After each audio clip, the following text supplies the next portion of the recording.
Alhamdulillahnya lagi akhirnya kita bisa bertemu kembali setelah kita melaksanakan ibadah sholat subuh berjamaah di masjid ini. Dan tentunya pelaksanaan ibadah sholat subuh itulah yang menjadi poin utama dari bangunnya kita pada hari ini. Ya, adapun yang kita lakukan setelah kita sholat subuh berjamaah ini adalah bagian dari cara atau poin berikutnya yang ingin kita ambil dari kebaikannya.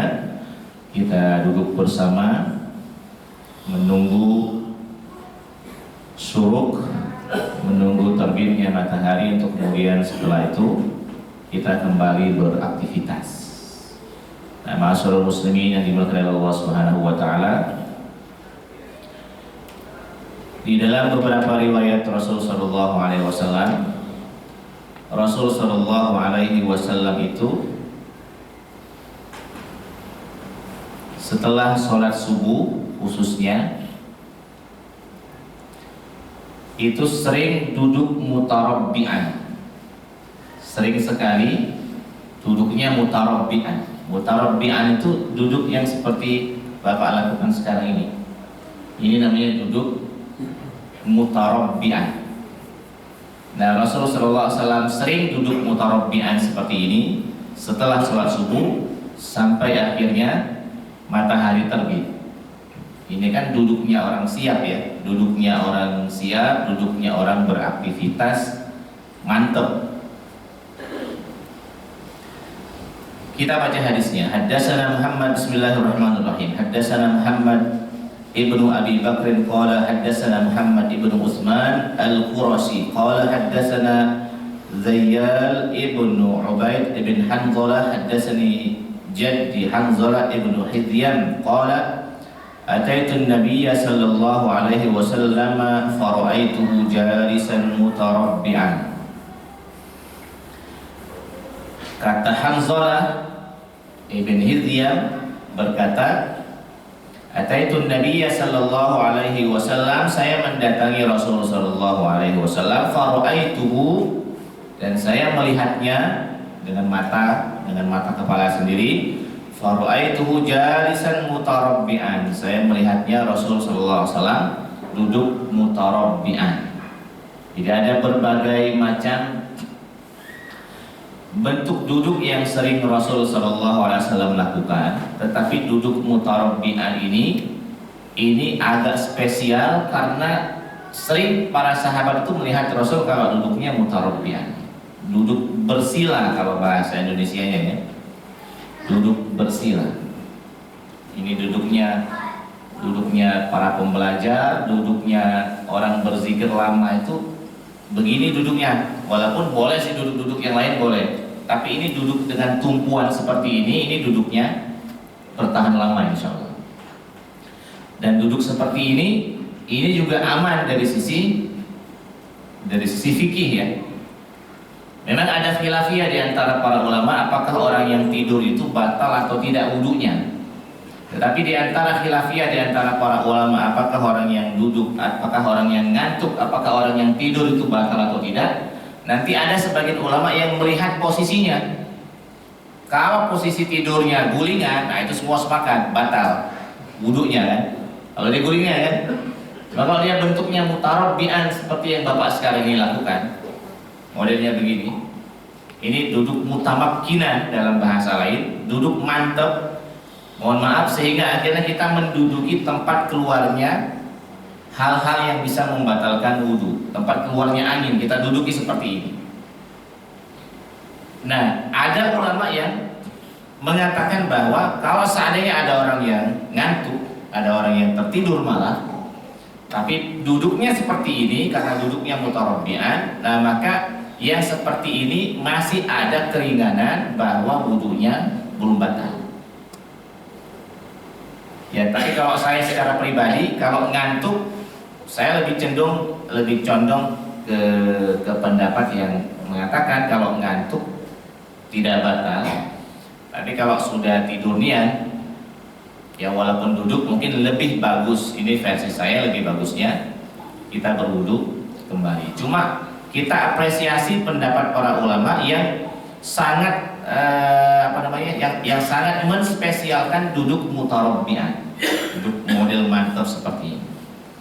Tapi kalau ada orang yang ngantuk tidur, duduknya saya sambil ngangkat kaki sebelah, itu umumnya para ulama mengatakan batal, wuduknya batal. Ini memang duduknya orang siap memang begini. Nah ini rawan Jumatan ya. Kalau selain Jumatan tidak jadi masalah. Kalau pas di Jumatan itu yang rawannya. Ya minimal duduknya beginilah, mutarabbi'.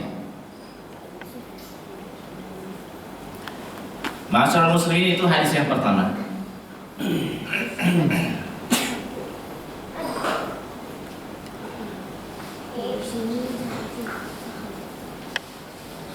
Yang berikutnya, setelah kita memulai dari duduk mutarabbi'an, ya hadis yang kedua dan hadis yang ketiga mirip isinya tentang duduk mutarabbi'an. Di dalam kitab yang lain, bukan di dalam kitab yang ini ya, saya sempat terbaca bahwa Rasulullah SAW yang tadi saya sebutkan, bahwa beliau punya tradisi setelah sholat subuh berjamaah sambil menunggu syuruk, sambil berzikir, beliau duduknya mutarabbi'an. Ya memang pada akhirnya nanti kesimpulannya apakah duduk mutarabbi'an wajib atau tidak, jawabannya pasti tidak wajib. Akan tetapi ini bagian dari kesunahan yang kalau kita ikuti, mudah-mudahan ada manfaat kebaikan yang bisa kita dapatkan. Masyaallah muslimin yang dimuliakan oleh Allah Subhanahu wa taala, hadis yang kedua masih tentang sosok pribadi Rasul sallallahu alaihi wasallam. Sebenarnya hadis ini pernah kita baca di pekan kemarin, tapi nggak apa-apa kita baca ulang di pagi ini karena isinya bagus kan. Bismillahirrahmanirrahim. Haddatsana Amru ibnu Mansur qala haddatsana Mubarak qala haddatsana Al-Hasan qala haddatsana Anas ibn Malik qala. Lagi-lagi ini adalah cerita yang diriwayatkan oleh sahabat Nabi yang bernama Anas bin Malik radhiyallahu anhu. Dakhaltu 'ala Nabi sallallahu alaihi wasallam wa huwa 'ala saririn marmulin bisyarid. Anas bin Malik ini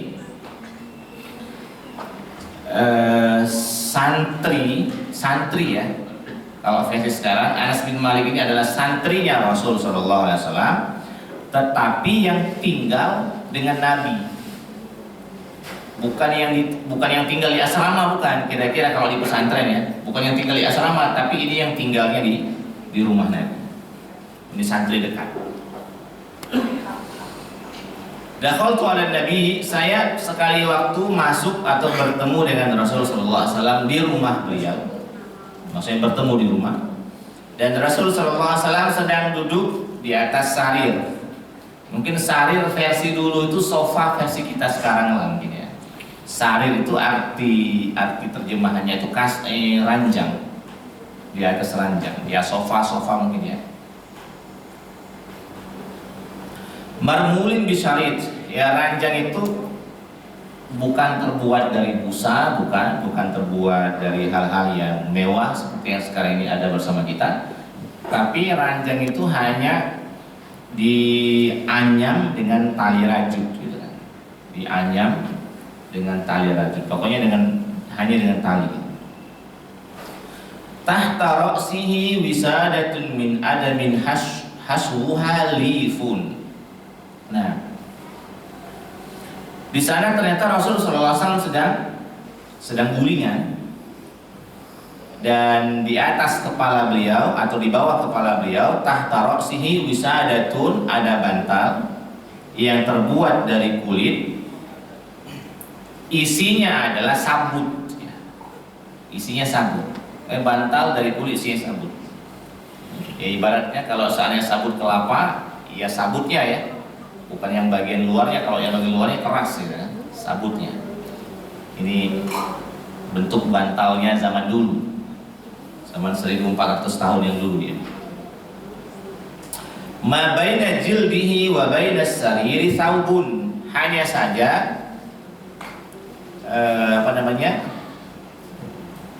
kulit belakang Rasul ini, ibaratnya belakang Rasul ini hanya dipisahkan dengan kain, dengan saubun. Jadi sarir yang terbuat dari tali tadi, anyaman tali tadi, kemudian ditaruh kain dulu, nah baru Rasul gulingan di sana. Fadakhala alaihi Umar fabaka. Lalu kemudian saat saya melihat Rasul dalam posisi seperti itu, ada tamu yang bernama Umar bin Khattab radhiyallahu anhu itu datang menemui Rasul sallallahu alaihi wasallam, lalu kemudian masuk ke rumah. Nah, saat masuk ke rumah itulah fabaka, Umar bin Khattab itu menangis. Faqala lahu Nabi sallallahu alaihi wasallam. Lalu kemudian Nabi Muhammad sallallahu alaihi wasallam berkata, "Ma yubkika ya Umar? Kenapa ya Umar? Apa yang membuatmu menangis ya Umar sehingga masuk ke rumah sini sehingga kau dalam posisi menangis?" Qala, kata Umar bin Khattab. Bayangkan Umar bin Khattab ini orang melawan ya, orang tidak gampang nangis. Orang tidak gampang nangis. Bahkan Rasul sallallahu alaihi wasallam dalam beberapa pernyataannya itu sering mengungkapkan bahwa Umar bin Khattab ini jangankan terhadap manusia, itu setan saja berlari. Setan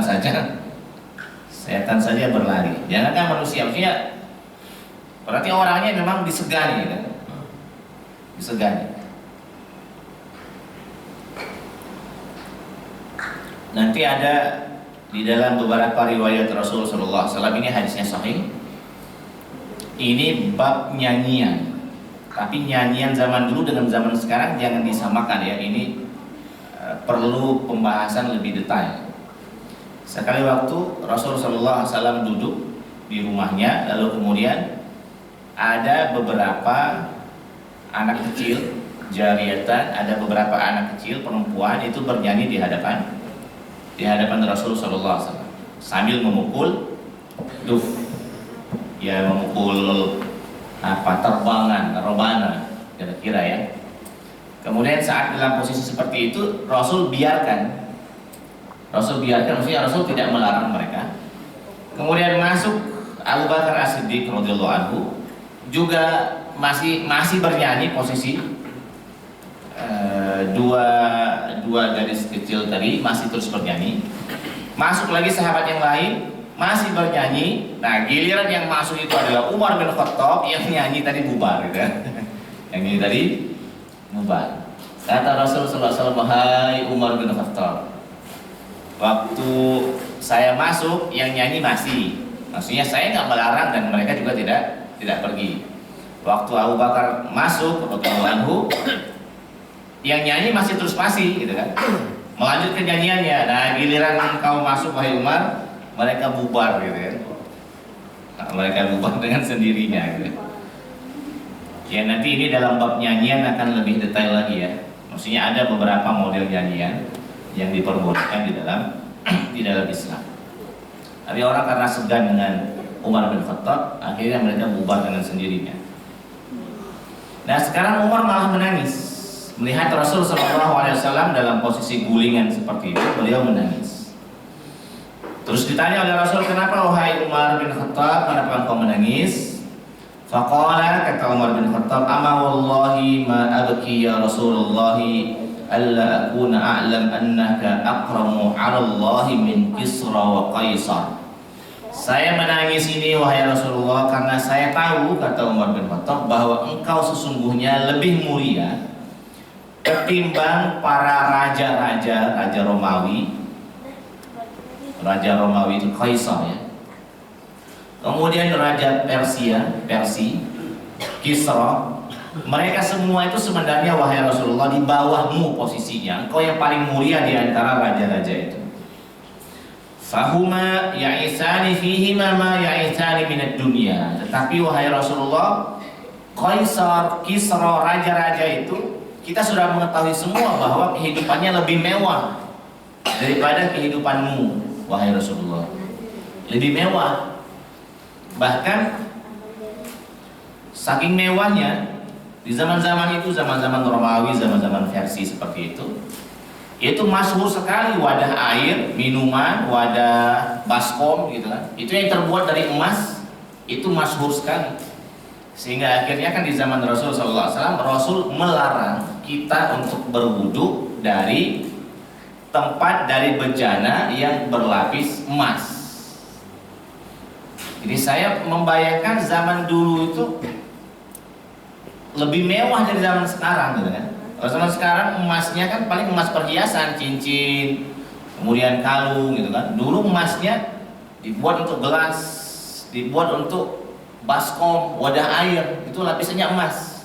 Oh, luar biasa berarti tingkat kemewahan mereka di zaman itu kan. Emasnya emas murni gitu kan.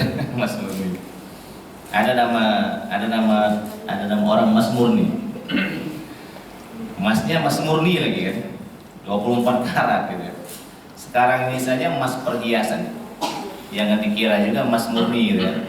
Kadang-kadang juga imitasi, palsu gitu. Apalagi mau emas di mana? Di baskom gitu kan. Malah orang berpikir untuk apa bikin emas di baskom gitu. Kalau zaman dulu bikin emas di baskom, orang wadah airnya itu emas. Nah, Rasul melarang itu. Berwudu dari bejana yang terbuat dari emas. Fahuma ya'isani fima ya'isani minad dunia. Mereka semua wahai Rasulullah hidupnya mewah sekali. Wa anta ya Rasulullah bil makan alladhi ara, sedangkan engkau wahai Rasulullah berada pada tempat yang saya lihat sendiri, ya tempat itu sangat menyedihkan ya, sangat sederhana sekali gitu. Tidur hanya berlapiskan kain, sarung ibaratnya hanya beralaskan sarung, di bawahnya itu hanya anyaman-anyaman dari tali gitu. Ini sisi pikir kalau sarung ini diambil, itu anyaman tali itu ngecap di belakang. Iya, ngecap di belakang. Faqala Nabi sallallahu alaihi wasallam, lalu kemudian Rasulullah sallallahu alaihi wasallam bersabda, "Ama tarda ya Umar an takuna lahumud dunya wa lana al-akhirah?" Wahai Umar bin Khattab, kata Rasulullah sallallahu, apakah engkau tidak ridho? Apakah engkau tidak ikhlas? Apakah engkau tidak berbangga hati kira-kira bahwa bagi mereka dunia dan bagi kita adalah akhirat? Ini pernyataan yang sulit untuk disebutkan bagi kita, itu terutama ya. Ya memang jalan menuju Allah Subhanahu wa taala itu banyak ya. Bisa dengan jalan kemewahan dalam arti kita punya banyak harta, bisa kita sampai kepada Allah Subhanahu wa taala lewat jalur itu, tetapi bisa juga mencapai Allah Subhanahu wa taala itu lewat jalur yang disebutkan oleh Rasul sallallahu alaihi wasallam ini, yaitu jalurnya adalah jalur zuhud ya. Nah, tetapi jalur zuhud ini juga harus difahami terlebih dahulu bahwa Rasulullah sallallahu alaihi wasallam, zuhudnya Rasul sallallahu alaihi wasallam itu bukan zuhud pasif ya. Saya menyebutnya dengan zuhud aktif. Zuhud aktif itu begini, zuhud itu kan orang pasca dunia ya. Saya lebih banyak membaca ada tulisan yang bagus yang menyebutkan tentang bahwa zuhud itu adalah level makom pasca dunia. Jadi bagi mereka dunia itu sudah selesai. Bagi mereka dunia itu sudah selesai. Karena bagi mereka dunia itu sudah selesai, maka tujuan mereka adalah akhirat. Nah, semua apa yang mereka rasakan dari bab dunia itu mereka lewatkan. Nah, sehingga zuhudnya Rasul sallallahu alaihi wasallam itu walaupun nampaknya Rasul sallallahu alaihi wasallam itu secara kasat mata misalnya miskin ya dalam tanda kutip, tetapi sesungguhnya miskinnya Rasul sallallahu alaihi wasallam itu bukan miskin sedari awal, bukan, tapi Rasul sallallahu alaihi wasallam dibukakan dunia oleh Allah Subhanahu wa taala, tetapi oleh Rasul dunia itu ditinggalkan lalu kemudian menuju akhirat. Saya kasih contoh misalnya, kalau di dalam kitab ini belum terbaca, di dalam kitab Syama'il Rasul yang ditulis oleh Imam Ibnu Katsir, sekali waktu Rasul sallallahu alaihi wasallam ini di siang hari pulang ke rumah dalam posisi muka agak cemberut lah, kira-kira begitu ya. Pulang ke rumah bergegas dalam posisi muka yang agak serius, tidak seceria biasanya. Pulang bergegas ke rumah. Lalu kemudian bertemu dengan istri beliau di rumah. Kemudian ditanya oleh istri beliau, "Wahai Rasulullah, ada apa gerangan? Kenapa akhirnya pulang bergegas lalu kemudian sepertinya muka Anda tidak terlalu segar? Apakah Anda sakit, wahai Rasulullah?" Kata istri Rasul begitu. "Apakah Anda sakit?" Nah, kata Rasul SAW, "Tidak, saya tidak sakit. Tetapi saya teringat bahwa kemarin ya, siang itu Rasul pulang, tapi saya teringat bahwa kemarin saya mendapatkan uang 7 dinar yang saya simpan di rumah dan belum sempat atau bahkan lupa saya infakkan, saya sedekahkan kepada fakir miskin." Jadi bayangkan, ingat ada duit di rumah kemarin, dapatnya duit kemarin, ingat belum disedekahkan, itu pulang segera. Rasulullah SAW bergegas pulangnya, dan pulangnya itu pulang dalam kondisi merasa ada yang salah.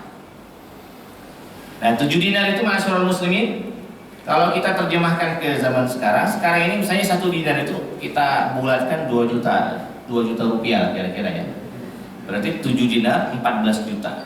Sekali waktu Rasul dapat duit 14 juta, disimpan di rumah, lupa menginfakkannya, baru ingat besoknya Rasul pulang ke rumah, bergegas ke rumah. Setelah itu duit 14 juta ini tadi atau 7 dinar ini tadi beliau ambil dan beliau sedekah. Ini saya maksud dengan zuhud versi Rasul. Dunianya ada, tetapi memang sengaja ditinggalkan. Dunianya ada. Saya waktu baca Syama'il Rasul, kitab Syama'il Rasul yang ditulis oleh Imam Ibnu Katsir, sampai pada pembahasan itu, itu luar biasa, jauh sekali dari kita. Kalau kita sebagai manusia, sebenarnya Rasul juga manusia biasa ya, tetapi beliau punya kelebihan-kelebihan yang sangat menarik untuk kita contoh. Salah satunya sifat beliau yang sangat mulia. Nah, kita sebagai umat beliau itu kadang-kadang bahkan kita punya semacam semacam kaidah ya oleh orang-orang tua kita dulu. Kata mereka begini, kalau punya duit jangan langsung dihabiskan kan. Kalau punya duit jangan langsung dihabiskan. Bahkan dulu kakek nenek saya pribadi, terutama saya sering mendengarnya, terutama di masyarakat kami di Indralaya, ngomongnya begini, kalau punya duit temalamkan dulu gitu. Jadi kalau punya duit itu temalamkan dulu, jangan langsung dihabiskan. Ya walaupun mungkin langsung dihabiskan itu tafsirannya adalah jangan langsung dibelanjakan dan seterusnya. Tapi kalimat temalamkan dulu itu masih ingat di otak saya, bahwa kalau punya duit temalamkan dulu, jangan langsung dihabiskan. Nah, kaidah ini tidak berlaku untuk Rasulullah SAW. Kalau punya duit di hari itu, kalau bisa jangan sampai temalam duit itu sudah harus habis. Tetapi habisnya bukan untuk belanja, tapi habisnya Rasul itu untuk menafkahi anak, istri, lalu kemudian untuk memberikan sumbangan infak sedekah kepada orang lain. Itu zuhudnya Rasul. Kemudian kita menemukan juga di dalam beberapa kitab yang menjelaskan tentang pribadi Rasulullah SAW, doa Rasul yang sangat mulia sekali. Dan saya kira doa ini jarang kita baca, atau mungkin nggak pernah sekali kita baca. Rasulullah SAW berdoa, "Allahumma ja'alni miskinan." Ya Allah, jadikan saya orang miskin. Kemudian, dan wafatkan saya dalam keadaan miskin. Kemudian wahsyurni fi ma'azumratil masakin, dan bangkitkan saya bersama orang-orang yang miskin. Saya kira kita tidak pernah membaca doa ini. Ya walaupun tidak berdoa kita sudah miskin dari awal gitu. Walaupun doa ini tidak dibaca gitu. Nah, Rasulullah SAW membaca doa itu. Allahumma ja'alni miskinan. Jadikan saya orang miskin, meninggalkan saya dalam keadaan miskin, dan bangkitkan saya dari alam kubur bersama orang-orang miskin. Ini sekali lagi ini pasca dunia. Kira-kira perbandingannya begini. Orang yang sudah terbiasa makan ayam misalnya ya, orang yang sudah terbiasa makan ayam, setelah itu dia meninggalkan ayam. Setiap kali melihat ayam, oh biasa ya gitu kan, silakan yang nak makan lanjutlah gitu. Kira-kira begitu zuhudnya versi Rasulullah SAW. Jadi apa yang kira-kira berbau dunia, oh ini biasa, ini sudah sering, silakan ambil, silakan ambil. Dan oleh karena itulah kita sering mendengar ungkapan, walaupun ungkapan ini tidak jelas juga riwayatnya dari siapa, bahwa kita kepingin punya sifat terhadap dunia itu ada di genggaman, bukan ada di dalam hati. Jadi kita bermohon kepada Allah Subhanahu wa taala supaya kalau dibukakan dunia kepada kita, dunia itu sebatas ada di tangan, bukan ada di dalam hati. Sehingga kalau ada di tangan gampang kita melepasnya, tapi kalau ada di hati itu agak susah kita melepasnya. Kalau sudah ada di dalam hati. Nah, itu jawaban dari Rasul sallallahu alaihi wasallam. Wahai Umar, apakah engkau tidak ridho bahwa bagi mereka dunia? Ya silahkan, tapi bagi kita adalah akhirat. Sama juga terhadap berwudu di bejana dari emas tadi. Rasul sallallahu alaihi wasallam menyatakan bagi mereka di dunia, bagi kita nanti di akhirat. Dan masalah muslimin, ini hadis yang kedua, saya senang sekali bacanya, maksudnya ini pengingat bagi kita semua. Hadis yang berikutnya, hadis yang ketiga. Kalau tadi yang pertama hadis tentang duduk mutarabbi'an, yang kedua tentang pribadi Rasul, yang ketiga ini adalah juga masih dalam nasihat beliau tentang tata krama berbicara atau ngobrol.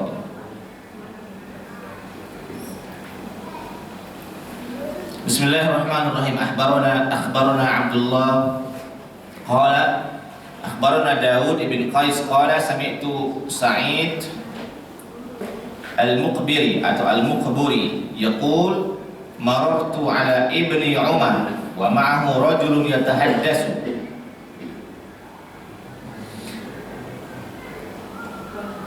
Kata Sa'id al-Muqbiri bercerita, marartu ala ibni Umar, sekali waktu saya bertemu dengan Ibnu Umar, dengan anaknya Umar bin Khattab radhiyallahu anhu, wa ma'ahu rajulun yatahaddasu. Ibnu Umar sedang berbicara, sedang ngobrol dengan satu orang yang lain, jadi berdua, ketemunya berdua. Fakumtu ilaihima, lalu kemudian kata Sa'id al-Muqbiri, saya datang lalu kemudian saya langsung masuk ke mereka. Maksudnya mereka sedang ngobrol ini, saya datang, saya langsung masuk ke posisi dekat mereka. Falaqama fi sadri, lalu kemudian Ibnu Umar ini menepuk dada saya. Latoma itu sebenarnya kalau arti kasarnya menampar, tapi ini menepuk dada saya. Faqala, lalu kemudian nasihat Ibnu Umar, ini nasihatnya sahabat Rasul yang juga banyak meriwayatkan hadis. Kata Ibnu Umar, "Idza wajadta tsnaini yatahaddasani fala taqum ma'ahuma." Kata Ibnu Umar, wahai Sa'id al-Muqbiri, kalau engkau ketemu dengan dua orang yang sedang ngobrol serius, maka jangan buru-buru masuk dan langsung datang bersama mereka. Maksudnya langsung posisinya mendekat mereka. Jangan buru-buru seperti itu.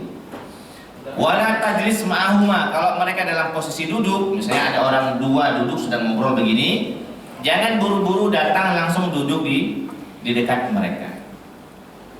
Hatta tasta'zinahuma, hingga akhirnya engkau minta izin dengan mereka untuk duduk bersama.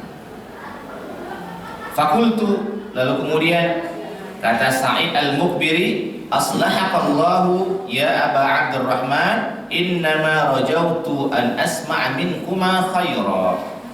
Kata Sa'id al-Muqbiri, terima kasih, kira-kira Ucapannya terima kasih, jazakallahu khairan, wahai bapaknya Abdurrahman, wahai Ibnu Umar tadi punya anak namanya Abdurrahman.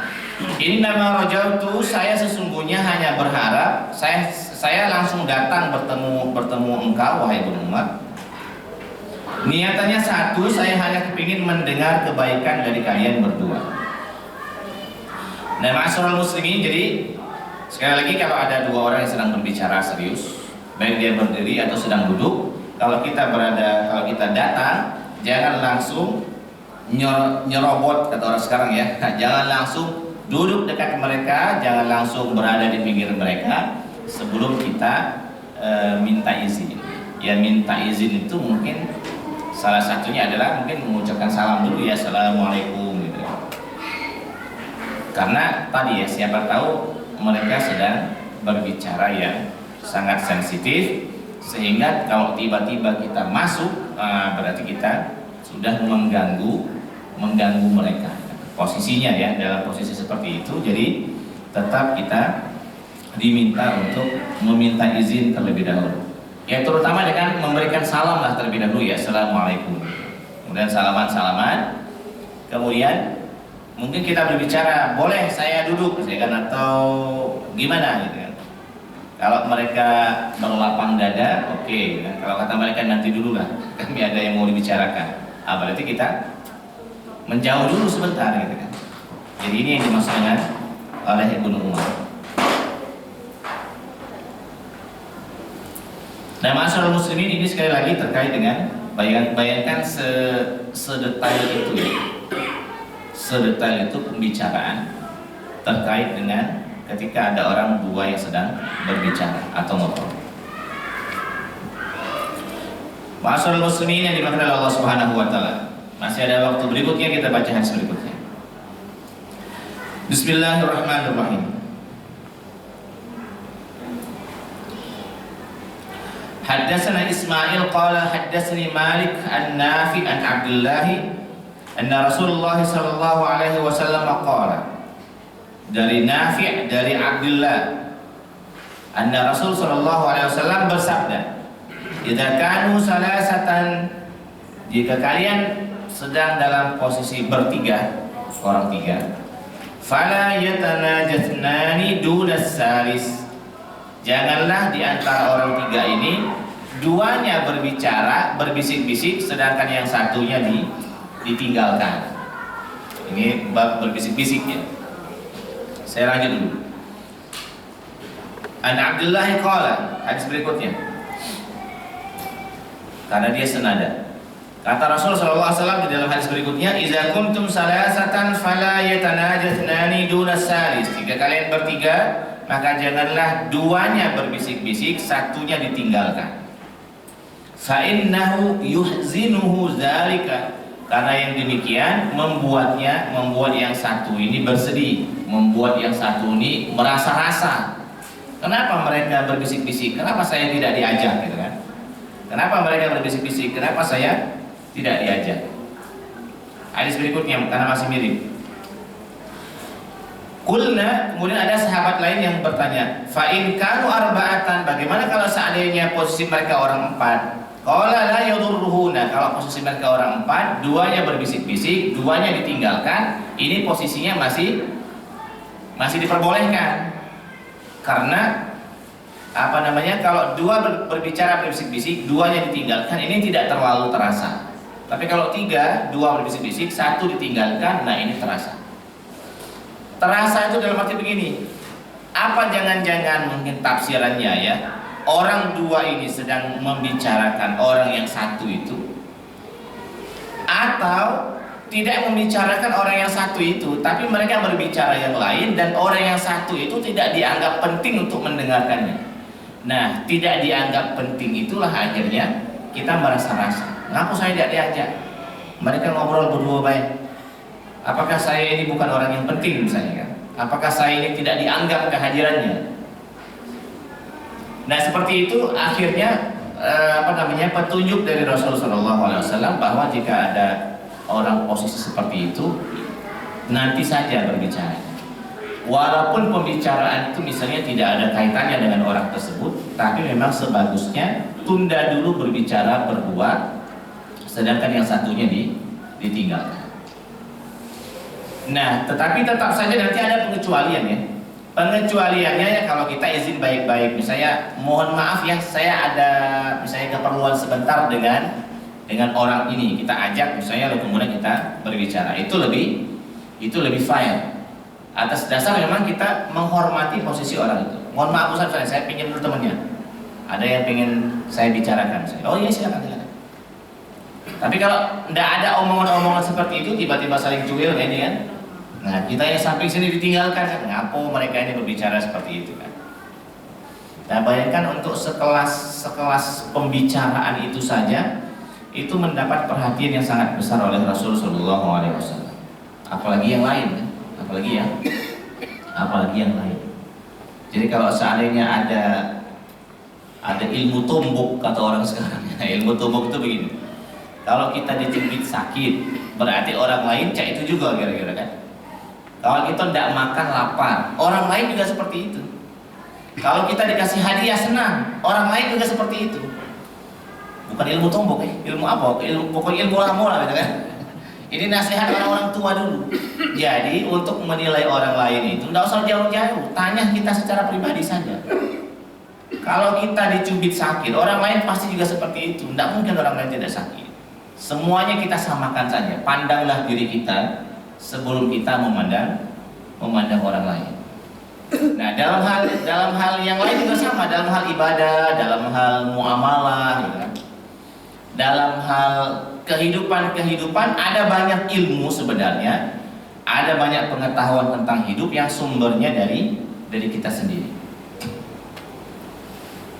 Misalnya ini yang kadang-kadang di sebagian besar masyarakat kita, kadang-kadang mereka protes kalau ada orang yang memimpin doanya terlalu lama ya kan? Baik di kondangan atau di acara yasinan, ala kelamu doa ini gitu kan.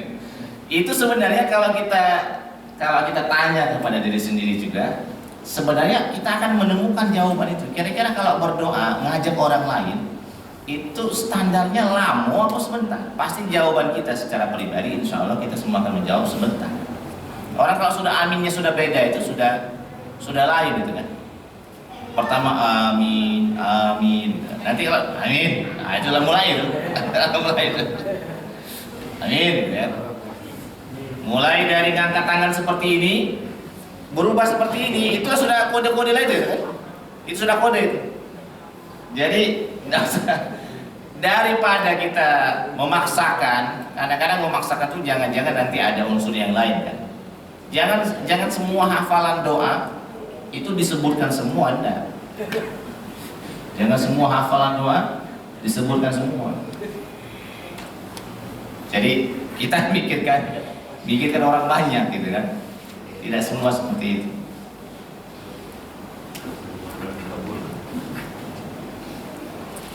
Sama juga ini kaitannya dengan sujud terakhir. Saya baca dalam beberapa referensi fikih, khusus sholat berjamaah ya, imam itu diusahakan untuk selalu memperhatikan semua jamaah, semua makmum. Walaupun ada hadis yang menyebutkan bahwa posisi hamba yang paling dekat dengan Allah Subhanahu wa taala itu adalah dalam posisi sujud, fa'aksiru fihi doa, dan perbanyaklah doa dalam posisi sujud. Tetapi kalau seandainya kita sedang berjamaah dan kebetulan kita yang menjadi imam, itu tetap kode etiknya adalah tetap memperhatikan dan mempertimbangkan jamaah. Sehingga ada pernyataan yang bagus sekali saya dengar, bahwa bagi imam membaca tasbih 3 kali itu sudah maksimal. Khusus bagi imam membaca tasbih 3 kali itu sudah maksimal. Misalnya subhana rabbiyal a'la, subhana rabbiyal a'la wa bihamdi, dalam salah satu riwayat yang lain boleh subhana rabbiyal a'la, boleh subhana rabbiyal a'la wa bihamdi, subhana rabbiyal a'la wa bihamdi. Kalau sudah 3 kali untuk imam itu sudah maksimal. Kalau lebih dari 3 kali untuk imam itu justru dinilai makruh. Kenapa makruh? Karena kita tidak tahu jamaah kita di belakang ini bervariatif. ada yang pilek, ada yang sakit gigi misalnya ya, ada yang lain-lainnya, sehingga kalau mereka sujudnya lama, yang dirasa itu justru mereka nanti akan kesel dengan imam. Nah, kalau ada jamaah kesel dengan imam, itu tidak bagus jamaahnya. Ada kaidah yang mengatakan begitu, bahwa kalau berjamaah makmumnya ini kesel dengan imam yang di depan itu jamaahnya kurang afdol. Kalau jamaahnya berada di belakang, ridho, ikhlas, sepakat, setuju dengan imam yang ada di depan, nah itu bagus. Nah, di antara hal yang membuat jamaah yang kadang-kadang kesel dalam tanda kutip ya, kadang-kadang salah satunya tadi. Nah, kecuali kalau kita sholatnya sendirian, silakan berlama-lama, berdiri berlama-lama, oke, ruku berlama-lama, oke, sujud berlama-lama juga oke. Dan Rasul SAW sebagai contoh yang paling bagus dalam hal memperhatikan jamaah. Bahkan ada sahabat Rasul SAW yang ditegur, namanya sahabat Nabi yang bernama Mu'adz bin Jabal. Sekali waktu Mu'adz bin Jabal, ma'asyiral muslimin, ngimam sholat isya. Jamaahnya ini rata-rata petani. Memang penduduk Madinah adalah petani. Kebetulan sholat isya yang diimami oleh Mu'adz bin Jabal ini lama, baca ayatnya itu panjang. Nah, ada satu jamaah karena mungkin merasa capek ya, dari macul, dari nyangkul, dari nyiram kebun segala macam. Akhirnya satu jamaah ini memutuskan, awalnya usolli fardhul isya'i ma'muman, awalnya ikut imam, tapi melihat Mu'adz bin Jabal radhiyallahu anhu, ini walaupun ceritanya ditegur oleh Nabi, tapi ini cerita dari orang-orang pilihan. Akhirnya satu orang ini memutuskan untuk menyelesaikan sholatnya dengan sendirian. Ini kalau dalam bab fikih namanya mufaraqah. Mufarik, orang kita nyebutnya mufaraqah. Akhirnya satu orang ini memutuskan, ya sudahlah, kalau beliau pengen baca panjang-panjang, saya pengen duluan aja sholatnya. Allahu Akbar, dia ruku, i'tidal, sujud, berdiri lagi, terus menyelesaikan salam kanan, salam kiri, setelah itu pulang. Orang ini pulang, Mu'adz bin Jabal masih dalam posisi sholat isya'nya, pulang. Saat pulang itulah akhirnya ada yang bercerita, wahai Mu'adz bin Jabal, tadi ada yang balik dulu kan? Nah, kata Mu'adz bin Jabal, itu orang tidak bagus. Ini komentar Mu'adz bin Jabal, itu orang tidak bagus. Sampailah cerita bahwa Mu'adz bin Jabal komentar semalam, kata imam semalam, aku tidak bagus karena balik dulu itu kan. Nah, inilah untungnya akhirnya seorang ini, orang yang balik duluan tadi bertemu dengan Rasul sallallahu alaihi wasallam. Wahai Rasul, saya pengen cerita, semalam saya sholat, badan saya capek, kira-kira begitu. Kemudian yang ngimam ini Mu'adz bin Jabal. Beliau ini ngimamnya suratnya panjang, saya tidak tahan. Akhirnya saya selesaikan duluan. Bagaimana ya Rasulullah? Oleh Rasul sallallahu alaihi wasallam yang dipanggil adalah Mu'adz bin Jabal. Mana Mu'adz bin Jabal? Coba sini, panggil sini. Oleh Rasul, wahai Mu'adz, kata Rasul, afattanun anta ya Mu'adz. Ini saya ingat sekali redaksinya. Kata Rasul, wahai Mu'adz, apakah kamu dengan jadi imam pengen membuat suasana tidak nyaman? Apakah engkau, wahai Mu'adz, pengen membuat suasana kacau? Fitnah itu kan salah satunya artinya adalah kacau. Wahai Mu'adz, apakah kamu pengen berbuat atau pengen memunculkan kekacauan dari imam? Nah, ini yang bagus lagi. Kata Rasulullah SAW, aina anta, di mana engkau wahai Mu'adz, dari ayat sabbihisma rabbikal a'la, dari ayat wadduha, dari ayat idzas samaa'un fatarat. Mana dari ayat-ayat itu? Baca saja yang itu kalau di hadapan mereka-mereka yang tadi posisi jamaahnya tidak semuanya orang yang siap dan seorang yang fokus, orang yang free dari pekerjaan, sehingga akhirnya bisa berlama-lama di masjid, bisa berlama-lama dalam sholat. Jadi bahkan ditegur oleh Rasul. Kemana surat sabbihisma rabbikal a'la? Kenapa nggak baca itu saja? Mana wadduha? Kenapa nggak baca itu saja? Taruhlah ada yang agak panjang dikit. Mana idzas samaa'un fatarat? Itu lumayan panjang, tapi tidak terlalu panjang. Mana idzas samaa'un fatarat wa idzal kawakibu intasarat? Nah, dari sinilah ma'asyiral muslimin, akhirnya memang kita menjaga perasaan orang lain, baik dari bab berbisik-bisik sampai akhirnya dalam bab ibadah kita juga cenderung berusaha untuk menjaga perasaan orang lain. Ini luar biasa sekali. Demikian masalah muslimin, waktu suruh kita sudah tiba. Jika ada hal-hal yang memang mendesak untuk ditanyakan boleh, kalaupun tidak ada dan jadi masalah. Ya, silakan Pak. Waalaikumsalam warahmatullahi wabarakatuh.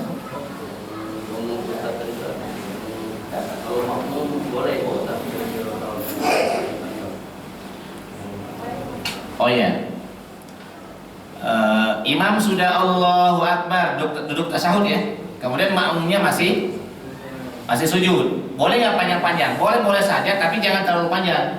Jangan sampai imamnya sudah ibaratnya sudah mau salam atau bahkan bacaan tasyahudnya sudah sampai asyhadu alla ilaha illallah misalnya kan, makmumnya baru bangkit. Karena berjamaah itu yang paling bagus itu adalah suratul iktida. Kita gerak cepat mengikuti imam. Bukan hanya di sujud, di takbiratul ihram juga. Kalau kata imam Allahu Akbar, makmum yang di belakang jangan lama-lamanya. Maka kalau mau usolli, kalau mau a'udzubillah, itu bagusnya a'udzubillahnya, usollinya itu sambil mengatur saf. Kalau saya pribadi ya, rekomendasinya begitu. Jadi sambil mengatur saf, kiri, kanan, maju dikit, dimulailah dengan bismillahirrahmanirrahim, usolli fardhu subhi misalnya ya. Sehingga setelah imam Allahu Akbar, itu jaraknya tidak terlalu jauh. Karena kalau imam Allahu Akbar, kita baru mau auzubillahi minasyaitonirrajim, sedikit bacaan nas kan, ulang auzubillahi minasy syaitonir rajim, kelamuan maksudnya kan, kelamuan. Imam sudah takbiratul ihram, kita baru mau siap-siap. Padahal kita dari awal sudah ada di masjid. Berbeda kalau kita berada di luar masjid. Jadi jangan terlalu lama. Fast respon, kalau berjamaah itu fast respon. Responnya cepat. Imam takbiratul ihram, kita takbiratul ihram. Imam baca Al-Fatihah, kita dengarkan. Imam amin, kita juga amin. Imam diam sebentar, kita di sana baca Al-Fatihah. Sampai akhirnya imam duduk tasyahud akhir, juga jangan terlalu berlama-lama untuk merespon, juga duduk tasyahud akhir. Seperti itu kira-kira Pak. Jadi ibaratnya fast respon. Kalaupun kita ada doa-doa khusus, ya saya kira kita menyesuaikan dengan imam. Ya sama lah seperti kunut dan tidak kunut. Kalau imam tidak kunut, nggak usah kunut makmumnya. Jadi begitu. Kalau imamnya tidak kunut, makmumnya kunut, itu justru batal sholatnya. Bisa jadi sholatnya batal. Kecuali kalau imam tidak kunut, tapi imam memberikan waktu sebentar bagi makmum kalau ada yang mau kunut. Tapi itu agak jarang. Versi imam tidak kunut dan memberikan luang bagi makmum untuk kunut itu agak jarang dalam praktiknya. Kadang-kadang imamnya kalau kunut dia kunut, kalau tidak dia tidak. Jadi dia memutuskan seperti itu. Kira-kira itu Pak. Ya, nanti setelah Pak Sufyan sampingnya. Masalah tadi Pak, atau imam kalau jemaah yang ridho dengan kita jadi imam tadi kan. Oke. Nah, kan kadang-kadang ada kita tidak tahu makmum itu tadi ridho itu tidak tidak kan. Nah, itu sama tak hukumnya kalau kita jadi imam itu kan. Kadang-kadang ada hal-hal pribadi kan. Kalau kita kan itu jadi imam. Oke. Ada hal-hal pribadi. Oke. Sebenarnya ridho dan tidak ridho itu bukan permasalahan pribadi, bukan. Misalnya Pak Sofyan jadi imam, saya nggak ikhlas atas dasar saya Pak Sofyan dulu pernah berutang dengan saya belum bayar misalnya kan.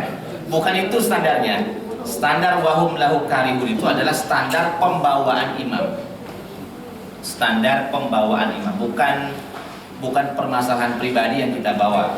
Standar pembawaan imam. Ya tadi, apa imamnya terlalu cepat, apa imamnya terlalu lambat, itu yang membuat standar jamaah yang bagusnya itu jamaah itu ridho dengan cara kita berjamaah.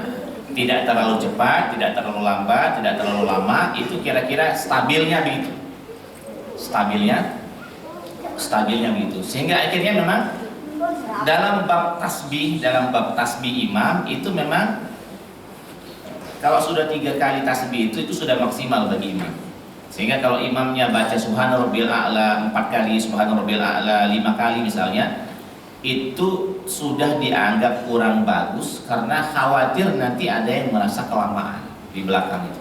Tapi kalau sentimen pribadi enggak, itu tidak masuk dalam kategori yang tadi saya sebutkan. Kalau memang dari rumah sudah bawa sentimen, saya kira enggak. Ya boleh di sampingnya Pak. Ya, saya mau minta penjelasan masalah imam kunut sama makmum tidak kunut atau sebaliknya imam tidak kunut, makmum tidak kunut.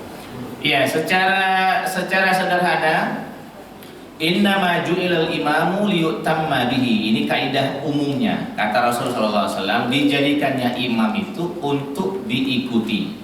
Ini kaidah utamanya Pak ya. Dijadikan imam itu untuk diikuti. Nah dari kaidah ini, kalau imamnya kunut, maka walaupun makmum berpendapat tidak ada kunut, misalnya ya, atau kunut malah dalilnya tidak kuat misalnya, sehingga dia selama ini tidak pakai kunut, maka yang tidak pakai kunut juga sebaiknya ikut imam, angkat tangannya, mengucapkan amin. Kemudian sebaliknya, kalau seandainya imamnya tidak kunut, makmumnya adalah orang yang selalu kunut selama ini juga sama. Saat imam tidak kunut, maka makmum juga tidak kunut, langsung turun ke bawah. Jangan sampai imam turun ke bawah, Allahu Akbar, dianya masih kunut atau dianya kunut, itu tidak boleh, malah tidak boleh. Nah, yang ketiga, ini yang saya sebutkan tadi, ada qaul, ada salah satu pendapat dalam mazhab Syafi'i khususnya yang menyebutkan bahwa kalaulah seandainya ada imam yang tidak kunut, tetapi imam ini memberikan kesempatan bagi makmum untuk kunut. Misalnya kata imam, sami Allahu liman hamida, Rabbana walakal hamdu. Terus imamnya belum sujud. Nah, itu salah satu isyarat imam memberikan waktu kepada makmum kalau ada yang mau kunut. Tapi untuk yang ketiga ini jarang praktiknya di masyarakat kita, jarang. Saya baca pendapat ulama yang menyebutkan seperti itu, saya agak kaget juga, dalam arti belum pernah saya menemukan praktiknya itu di masyarakat. Khususnya saya pribadi belum pernah menemukan itu. Pilihannya cuma dua biasanya kita, kalau tidak kunut atau tidak kunut. Nah, saya baca penjelasan dari Syekh Shalih Utsaimin sebagai para ulama kontemporer ya, yang sering dirujuk pendapatnya oleh teman-teman yang tidak kunut. Beliau merekomendasikan bahwa walaupun bagi pendapat yang tidak kunut, tapi kalau ketemu imam yang kunut, itu tetap bagusnya angkat tangan dan mengucapkan amin di belakang orang yang kunut. Nah, tentu sebaliknya adalah bagi mereka yang sudah terbiasa kunut, kemudian mendapatkan imam yang tidak kunut, ya juga tidak harus kunut. Jadi kita menyesuaikan dengan imam dalam hal tata cara ibadah sholat. Apalagi kunut itu kan semua ulama sepakat pada level kunut itu bukan sebuah kewajiban. Dalam mazhab Syafi'i, kunut itu termasuk dengan sunnah ab'ad, maksimalnya itu sunnah, bukan sebuah kewajiban. Iya, baik. Ya, satu lagi, Jimmy. Makmum itu wajib ikut imam, itu wajib ikut gerakan atau wajib ikut bacaan? Wajib ikut gerakan. Bacaannya ada yang wajib, ada yang tidak. Misal begini, membaca surat Al-Fatihah itu dalam mazhab Syafi'i wajib untuk imam, wajib juga untuk makmum. Tetapi saat imam membaca Al-Fatihah, makmum itu tidak wajib mengikuti pada waktu itu. Makmum justru wajibnya mendengarkan. Kapan membaca Al-Fatihahnya? Membaca Al-Fatihahnya setelah amin, nah baru dia membaca Al-Fatihah. Jadi Al-Fatihahnya imam jangan disaingi, jangan diikuti. Nah, balik lagi, mana yang diikuti? Perkataannya atau perbuatannya? Secara umum perbuatannya. Perkataannya, kalaupun seandainya ada perkataan yang wajib, terutama Al-Fatihah itu wajib. Kemudian bacaan tasyahud akhir itu wajib, sholawat di tasyahud akhir itu juga wajib. Paling itu yang wajib diikuti. Itu Pak Jimmy. Ya, kalau imam takbir kita takbir gitu kan. Kalau imam ruku kita ruku, imam i'tidal kita i'tidal, imam sujud kita kita sujud. Umumnya memang dalam perkara sholat yang paling banyak kewajiban itu adalah pada perilaku. Perkataan itu lebih sedikit. Jadi kalau kita bagi dua bab sholat, ada perbuatan, ada perkataan. Nah, di kolom perbuatan ini banyak sekali hal-hal yang wajib. Di kolom perkataan hanya sebagian yang wajib, sisanya rata-rata sunnah. Hampir-hampir semua tasbih itu sunnah. Semua tasbih itu hampir-hampir semuanya sunnah. Kecuali yang tadi saya sebutkan, Al-Fatihah yang wajib dalam mazhab Syafi'i. Kemudian bacaan untuk tasyahud akhir, bacaan sholawat. Udah itu yang wajib. Yang lainnya sunnah. Dari satu lagi yang wajib, takbiratul ihram. Ucapan kita Allahu Akbar itu wajib. Oh ya benar, salam 4 berarti tambah. Terima kasih sudah ditambahkan. Salam 4. Tapi kan ada hadis Nabi itu bacaan imam dan bacaan makmum kan? Iya, bacaan imam dan bacaan makmum itu pertama secara kualitas hadisnya diperselisihkan di antara para ulama apakah sahih atau tidak. Dalam mazhab Syafi'i hadis itu tidak terlalu dipakai. Kalau dalam mazhab Hanafi hadis itu dipakai. Sehingga yang lebih kuat itu adalah yang lebih kuat itu adalah dalil yang menyebutkan bahwa la sholata liman lam yaqra bi Fatihatil Kitab. Tidak ada sholat, tidak sah sholatnya bagi orang yang tidak membaca surat Al-Fatihah. Memang pada akhirnya membaca surat Al-Fatihah itu khilafiyah di antara para ulama saat berjamaah ya. Tetapi dalam mazhab Syafi'i ini pendapat yang paling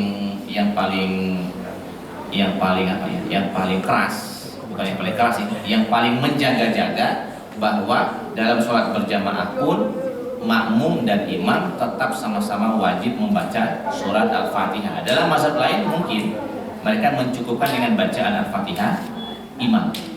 Tapi dalam mazhab Syafi'i baik imam maupun makmum semuanya wajib membaca Al-Fatihah tanpa terkecuali. Tinggal menyesuaikan waktunya kapan. Nah, dalam mazhab Syafi'i waktunya setelah amin, di sanalah waktunya. Sehingga imam dalam mazhab Syafi'i imam itu sunnahnya diam setelah amin. Jadi imam itu sunnahnya diam sebentar setelah amin. Kalau sudah amin, imam diam, berarti dia tahu tata cara imam dalam mazhab Syafi'i. Kalau setelah amin imamnya tidak diam, langsung baca yang lain, berarti dia sedang mempraktekkan imam dalam mazhab lain. Kira-kira itu.